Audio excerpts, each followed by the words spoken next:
Hello, lovely people. We are off for the week because it is our birthday, so as a gift to our loyal listeners, we are presenting the entire Gigabytes Guide to Writing audiobook in a special YouTube format.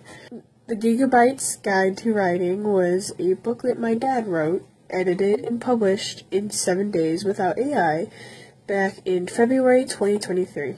It is available on Amazon, Barnes & Nobles, Google Play Books, and of course at gigabookspress.com. See ya!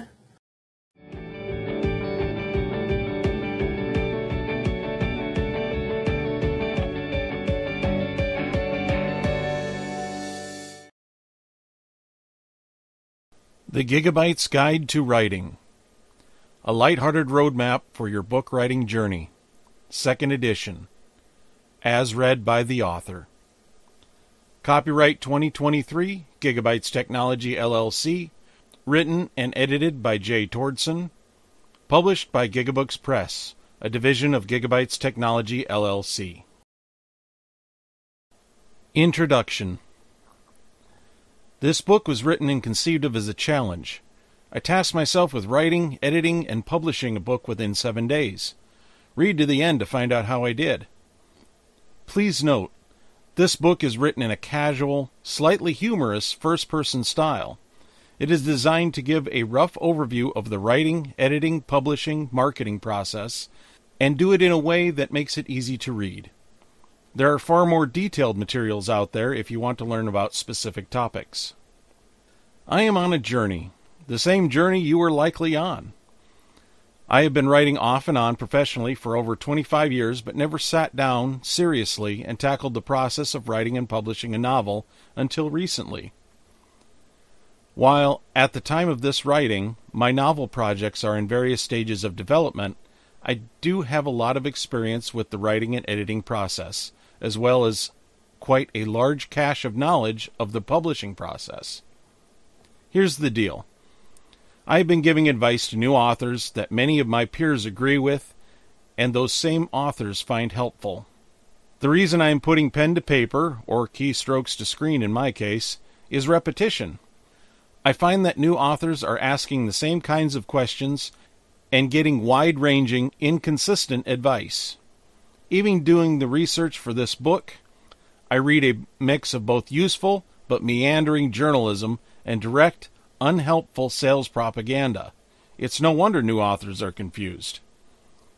I am a computer technician by trade, and sometimes when we are tired of answering basic questions over and over, a technician might tell a user to read the manual.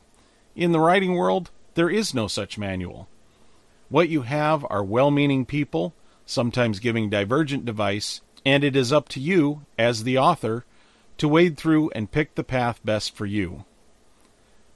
I intend this book as a pocket atlas on your writing journey.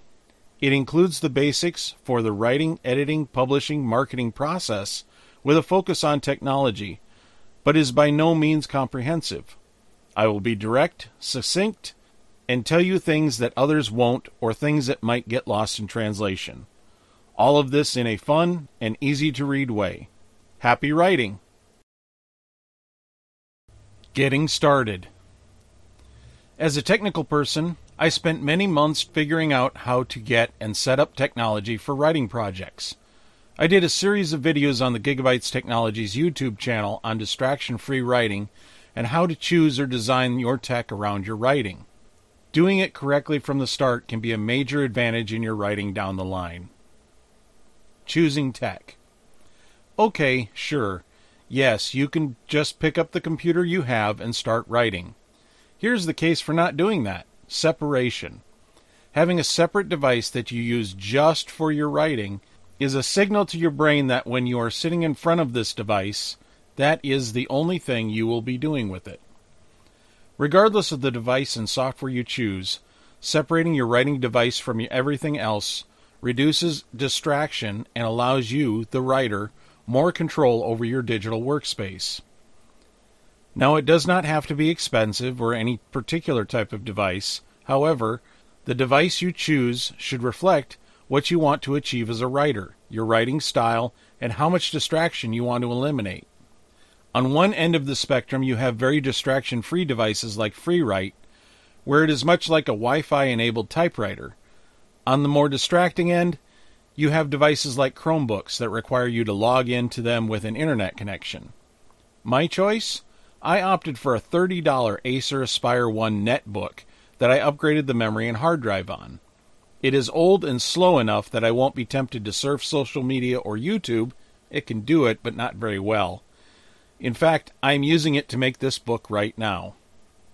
Pro tip: your writing device does not need to do everything. It just has to allow you to write and do some very basic editing.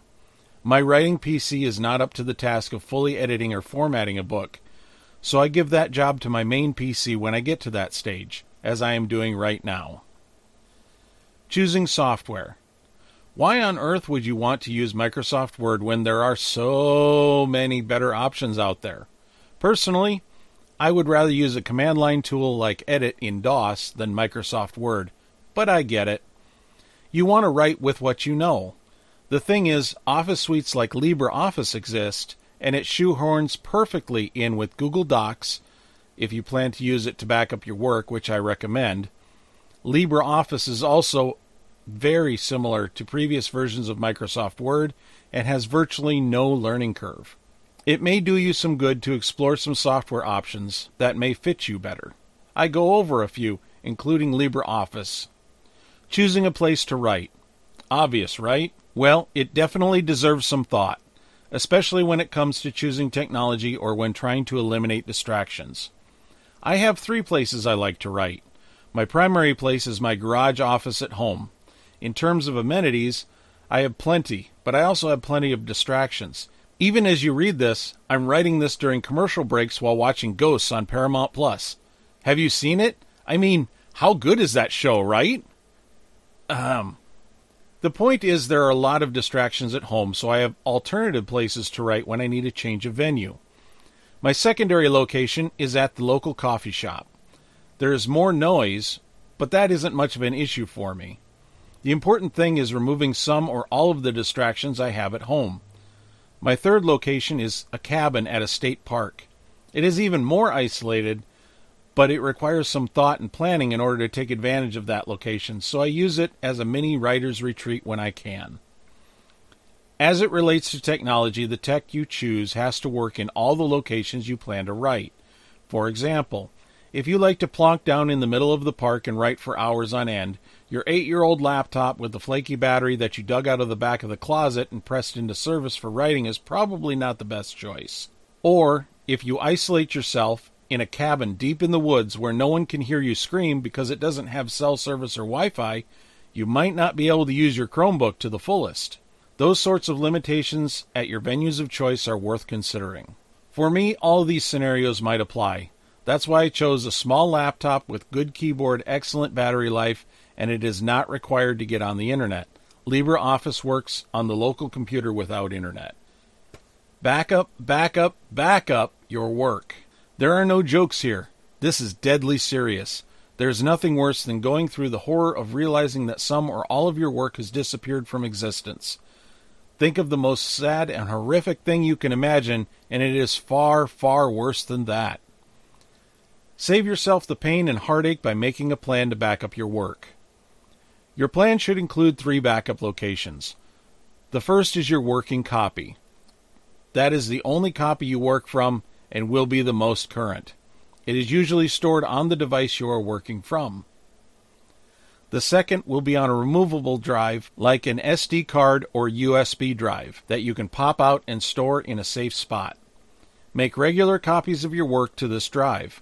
Also, keeping multiple versions of your work in separate folders is always a good idea. The third location is in the cloud, aka on the internet. Whatever you use, Google Drive, OneDrive, Dropbox, etc., make it a practice to regularly back up your work to a secure cloud location. Pro tip: back up to the cloud before you leave your home with your writing device in case the device is lost or stolen. Take it from a computer geek, backups have saved me more times than I can count. One day, they will save you too. Use of artificial intelligence in writing. Let's start off by calling it what it is: a large language model chatbot. Not only is it not artificially intelligent, it is well known for making factual mistakes and outputting terrible writing. AI is effectively a marketing term. The temptation to use chatbots to write some or all of a work is great for any writer, particularly if they are struggling. Without getting into how these systems actually work, my advice as a writer and technologist is don't. The reasons are, quite frankly, both numerous and serious. First off, copyright law is not settled when it comes to chatbots and writing. If you let a chatbot write any part of your work for you, it is entirely possible you could find yourself on the end of a lawsuit over the rights and royalties to your work by the company that developed the AI chatbot. As ridiculous as it sounds, these companies may legitimately have a case against you. Second, there are many publishing houses that will ban you if you try to submit a work that was written by AI, even in part. This could limit your audience and publishing options. Third, flooding the market with poorly written, self-published dreck, even if human-edited, hurts the entire writer-reader community. If readers spend their hard-earned money on a terrible book that isn't up to standards, then there is the potential to lose that reader forever. One bad book can be dismissed as a fluke, but if book after book is terrible, a reader might wonder why they are wasting their time and money. Finally, if you can't write for yourself, put this book down now and find another hobby. For example, I hear the show Ghosts is pretty compelling. World building. Unlike some of you, I won't spend a lot of time on this subject. However, even small-scale novels can have world-building aspects that can be a lot to keep track of. This is especially true of fantasy and sci-fi novels, where the reader not only expects a plausible description of some fantastic element, but also demands consistency throughout. Even small things in the world can be scrutinized by the reader. Rather than tediously describe the types of things that one might need to keep track of, I will tell you that a world building can be as simple as a few scribbles about a character's appearance on a post-it note to the 35-year journey I have accidentally embarked on trying to write a multiple-book sci-fi series. Use whatever you have at hand in your world building. I started off with a Lego model of the ship, and it went through several revisions. Then I created a binder full of drawings, some to scale, some just sketches. I then created a video game on a graphing calculator using elements of the story. Then I ported it to PC. Then I created more Lego models. Then I drew those models in Paint on the PC. Then I created a card game based on the elements in the story and the models. At one point I created a cardboard model of the hero ship. Alright, admittedly I sort of went through the exhaust to fix the carburetor in my world building here, but the point is that your world may evolve during your writing, and that's okay.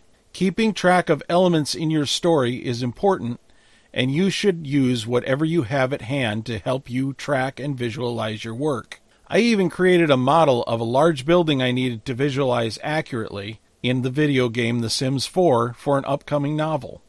World building top advice: don't throw it away. If your world does evolve and you need to edit out bits that don't fit anymore, don't just delete them. Open a blank document and copy the bits you are discarding into it. You may not think it at the time, but you may want to revisit those parts later. There may have been something in there that made them work in the first place, and you can reincorporate them into your work if necessary. Pro tip: nonfiction writing almost requires some kind of outline to follow before a first draft, but there is no such need in fiction writing. Despite this, you may want to have a loose outline of how you picture the story in your world-building process, especially if you are writing a complex story like fantasy or sci-fi. Getting stuck. Remember when I told you my home has a lot of distractions? You don't? Well, just pretend I did so we can move forward here. Where was I? Oh yes, distractions. Lots of them will keep you from writing. Work, kids, stuff you would rather be doing like watching Ghosts on Paramount Plus. I told you it was a great show, didn't I? Finding the time to write. The standard advice they print in every encouraging meme on the internet is, don't let anything stop you from writing. What happens next is you quietly say, hell yeah! You hit the like button and absent-mindedly scroll through your timeline before picking up the kids from school. Guess you'll have to find out what shenanigans the house ghosts get up to later. We all know that trite bit of garbage you hit like on is overly simplistic. At the same time, it is also a little bit true. It is really hard to carve time out to do anything, let alone write. However, that is exactly what you must do. I hear you saying, "Oh, that's great advice, you garage-dwelling computer nerd. How exactly does one do that?" First of all, ouch. Second, you do this by planning and putting yourself first. Got work? Take a few days off. Got kids? Let someone else be responsible for those little joys for a day. Got a spouse? It's not Valentine's Day every day. Tell them to go have fun by themselves. Once you find the time, leave. It doesn't have to be far, and it doesn't necessarily have to be for long. The next episode of Ghost starts soon, so you'd want to come back for that anyway. A public library or a local coffee shop might be great options. Not far enough? I hear Ernest Hemingway's house is a short cross-country drive to Key West. He seemed to do all right there. Writer's block. The first thing to know about writer's block is that the condition we call writer's block is not unique to writers.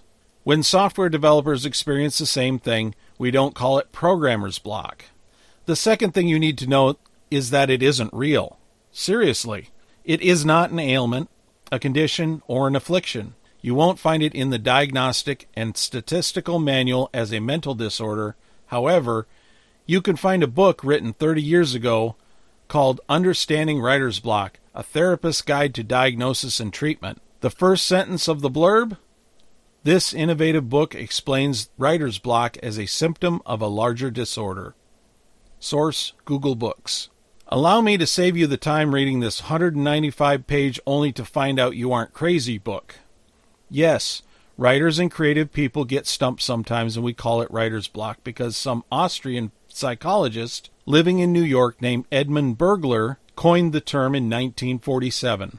Yeah, Bergler, not Hemingway, Bronte, or Verne. Source: ncbi.nim.nih.gov. Article PMC 7965145. The long and the short of it is that writer's block is a symptom of a larger issue. While chronic writer's block may be caused by a mental disorder, your writer's block may just mean you are tired, sick, or need a new source of inspiration. In other words, rest or do something else for a while. Incidentally, have you watched the British version of Ghosts? I bet you haven't. Pro tip: there's literally no rule saying that you have to write as the reader will read it. If you are feeling stuck at a certain point, stop writing, create a new document, and start writing a section that you are more inspired with. You can fill in the gaps later. It may even be easier to do so because all you have to do is connect the dots.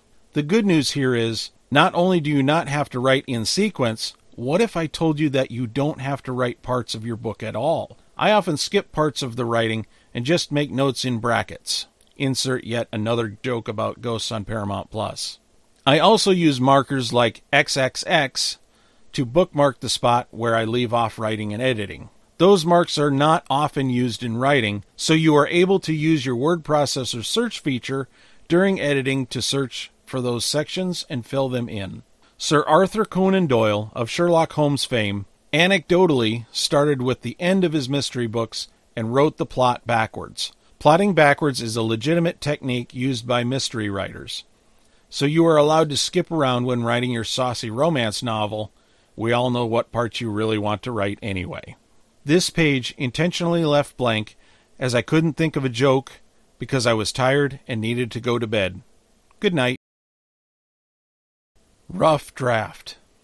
A rough draft is your very first attempt to write your book. It is different from a first draft, which is what you get after an initial edit. There are very few rules on how to write a rough draft. At this point in the process, you really just need to write. The story doesn't need to make any sense to anyone but you, and it isn't going to be pretty, so don't worry about the fit and finish. Get the keystrokes to the screen and edit later. While there aren't a lot of rules in a rough draft, there are a few pieces of good advice I can give you. Number 1, break it up. From a technology perspective, word processors are impressive and computers are powerful, but the less hard they have to work, the better. You can use a single file for your 200,000 word fantasy tome, but consider breaking it up into multiple files. A good rule of thumb is a file for each section or each chapter. It makes it more manageable to edit and easier to go back to reference something you wrote before. In a novel I am currently working on, I broke up the work into sections and assigned each its own file. I then wrote a brief synopsis for each section. I am now able to write each section individually as the inspiration takes me, with the synopsis as a guide. For instance, while I am here doing the second edit on this book, I was inspired to write part of the major conflict of section 6. Number 2, letting go of fit and finish. This can be one of the hardest things to do as a writer, but the most essential. You can go down a rabbit hole of editing and literally destroy the work you are trying to create. Light editing, spelling, grammar, is okay while writing, but save the heavy lifting for the actual editing process once the work is complete. Number 3, chapters. We don't need no stinking chapters. Seriously, don't worry about chapters in your first draft. How you envision the chapter breaks in your first draft may not line up with how the book is ultimately done. This can be a major hurdle in editing if chapters or sections of the book get moved around and compose artificial limits on creativity. Pro tip: I denote breaks in the action simply with ****. Some will become a chapter break in editing, and some will just be a soft break within a chapter. Should I, shouldn't I? Yes, you should. Try it. See if it works. It's a first draft. You have a delete key and a backspace in front of you and can use them to take it back later. Do it. Do it. Do it. Stop asking this question in the first draft stage of your writing. Remember, it's a rough draft. This is the time to experiment. Editing. Congratulations, you finished writing. What a relief. What an accomplishment. But wait, there's more. First edit. Now you have to edit. You, yes you, need to perform the first edit. The good news is that it isn't as hard as you might think. You get to put yourself in the reader's shoes and read this truly excellent book full of plot holes and spelling errors. I generally go by the Neil Gaiman writing editing process. The first step in the editing process is to forget everything you've just written. If necessary, take some time between the writing and editing to reset your mode from author to reader and editor. This is where being the author of a book you are about to read is both an asset and a detriment. It is an asset because you know what you are trying to get across to the reader. It is a detriment because you know what you meant when you wrote it. That last part is the part you really need to forget.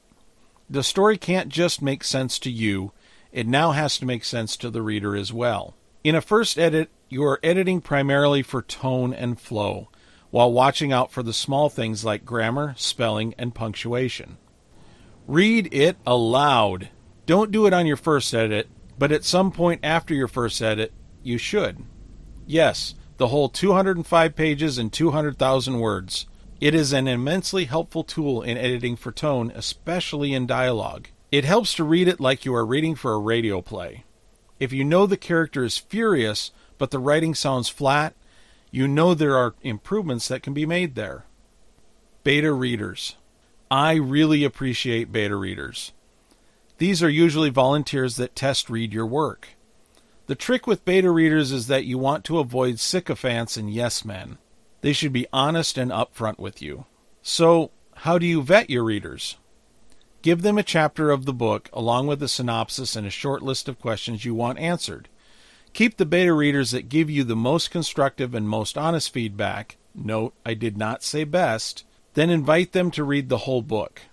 Set deadlines for your readers throughout the whole process to stay on track. Types of editing. Despite all of the excellent editing advice I have imparted, you are not yet a professional editor, and it may be an excellent idea to send your manuscript out for a professional edit. Aren't you glad you thought to do so? Granted, while you have done your own self-editing process, hiring a good professional editor can really help polish your manuscript for publishing. Below are the primary types of editing services you will see for sale from professional editors. Developmental editing. This is a holistic edit where it looks for problems with plot, character, and the overall story. During this edit, be open to the fact that you may have to make big changes to your manuscript, such as rearrange or delete chapters, trim down, add to, or, in a worst-case scenario, even rewrite the whole darn thing. Line editing. This is the editing for style, syntax, and prose. You want your fantasy novel to sound like a fantasy novel and not The Adventures of Huckleberry Finn. Copy editing. This is the type of thing many folks use online grammar tools for, but make the mistake of putting this cart before the horse. Now that all the larger things have been addressed, it makes sense to now ensure the book doesn't have the spelling and grammar of a 6th grader's Twitter feed. Choosing the type of editing you need. If you don't know, you need every round of editing, starting with developmental editing and going down the list in order. This is like using finer and finer grit of sandpaper on a woodworking project to get the best possible results. Wow, several pages of information and not one joke about the Ghost streaming series. I must be slipping. Packaging. Every aspect of the packaging is all part of the marketing of the book and is the bridge between what is inside the book and the outside world. Cover. Don't judge a book by its cover? Yeah, forget that. Judge your cover by the book you are trying to get people to read. Your book not only needs to stand out, but needs to be legible and directly relate to the book's subject matter. Forget tricks of the trade like needing to have this or that color cover because it stands out on a screen as well. If everyone knows about it, then everybody's doing it, and that doesn't make your book stand out any more than the next one. The dollar store is full of pulp books with yellow covers that didn't sell. Let's take a page out of the streaming video market. Your book cover is the thumbnail for the entire book. It needs to tell a visual story all by itself. Keep the cover simple, but include some sort of intrigue or action in the visuals. It should hint at what the reader might find inside. For example, you have a sci-fi novel. Maybe you include a spaceship fleeing from an explosion on the cover. Perhaps you have a fantasy novel with a great spotted dragon spitting fire on the cover. The thing is, if you put a spotted dragon breathing fire on the front cover, the reader is going to expect that at some point in the book. Otherwise, you are just blowing smoke up their backside. Pun intended. Be sure the cover relates to an element in the book, or that will lead to some disappointing reviews. Title. This seems a little out of order because many authors have an idea for a title while they are working on their first draft. The thing is, your title is as much part of the cover marketing as any other aspect. Again, taking a page out of the streaming video market, the title needs to be concise and relevant. Another element to consider on the cover is a hook. This is a short sentence that expands on the story or intrigue the title and other cover elements create. It isn't always seen and is entirely optional, but hasn't gone completely out of style. One example of this might be found on the cover of a certain fan fiction novel. Can Samantha and Jay save Thor from a new otherworldly threat? Assuming you are a Ghost fan, and why wouldn't you be at this point? You don't know anything about the book, but this hook tells you there are 3 main characters, one is in trouble, and there is something new and mysterious that is causing the problem. Interesting. I wonder what the blurb has to say. Blurb. This is a synopsis of the main plot of the book, sometimes called the book description, and the next section of the packaging bridge that connects the reader to the book. If the reader makes it here, they are very likely to make a purchase.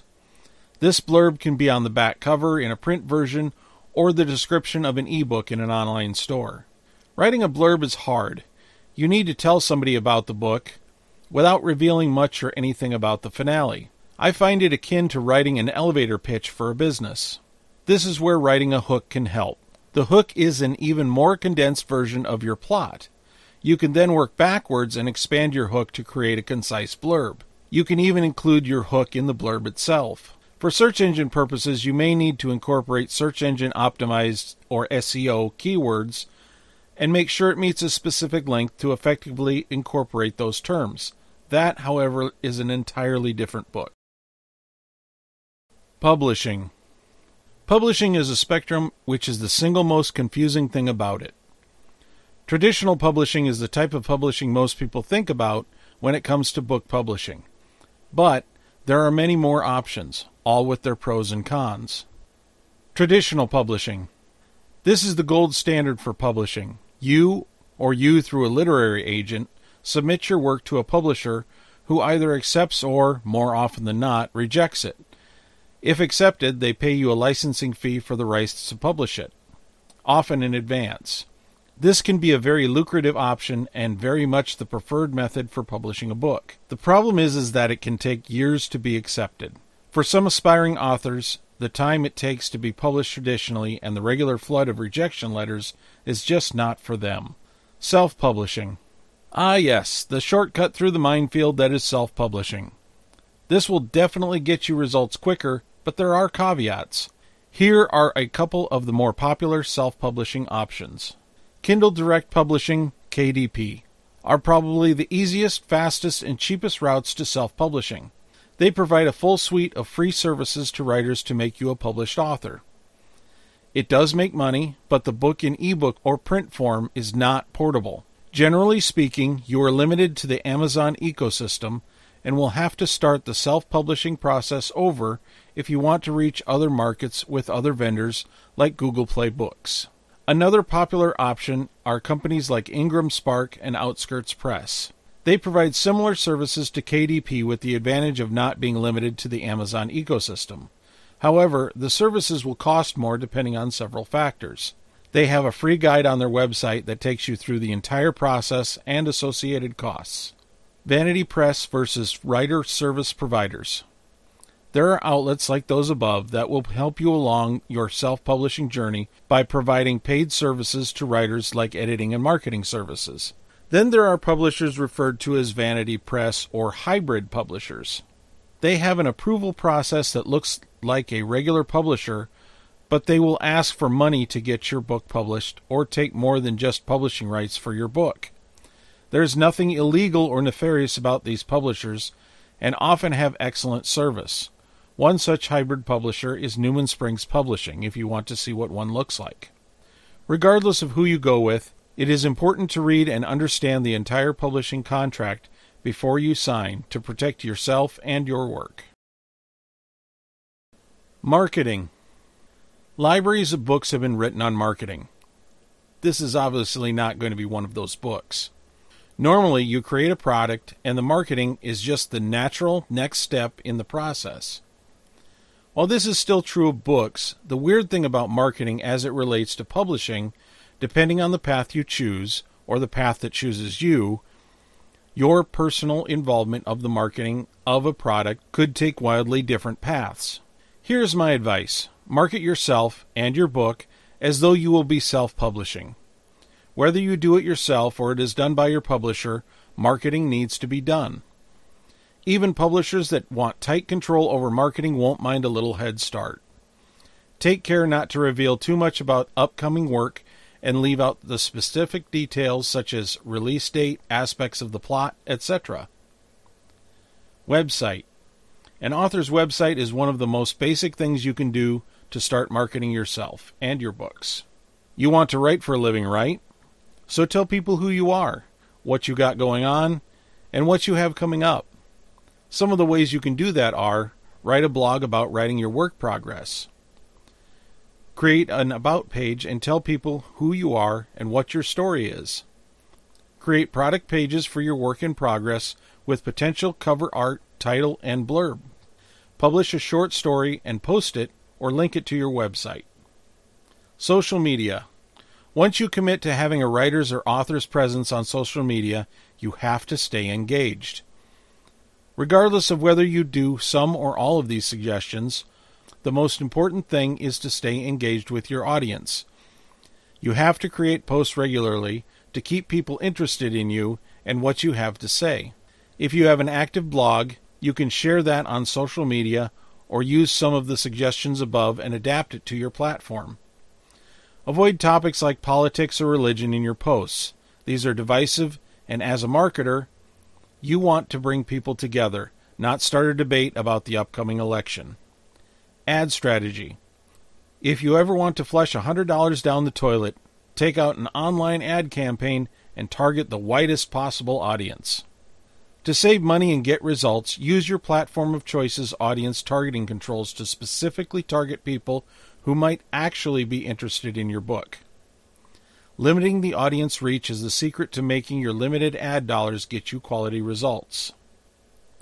Pro tip: any of these marketing suggestions can and probably should be done before you finish editing your book. The 7-day Book Concept to Publish Challenge results. Page count, 20. Word count, approximately 5,816. Day started, Sunday, February 19th, 2023. Day published, Sunday, February 26th, 2023. Number of days in first draft, 2, Monday and Tuesday. Number of days in editing, 3, Wednesday, Thursday, Friday. Number of minutes watching ghosts, approximately 84. Number of writing venues used, 2. Cost, including software, excluding coffee, $0. Book price, $5, standard print edition. Software used, LibreOffice, Calibre for ebook formatting. I am providing this information to you as a level of transparency. While I do not expect most people to be able to write and publish a book in a couple of days, this information gives you a comparative idea of how long each process might take. This book was conceived to be a challenge to go from concept to published book in 7 days as a new author. There are 3 reasons for that. Number 1, despite having years of experience in professional writing, I have never published anything. Number 2, to lend credibility to the content of this book. I don't just know what I'm talking about, I made it happen as a new author. Number 3, to use this work as a springboard for other projects. I did it, now you can do it too. Jay Tordson.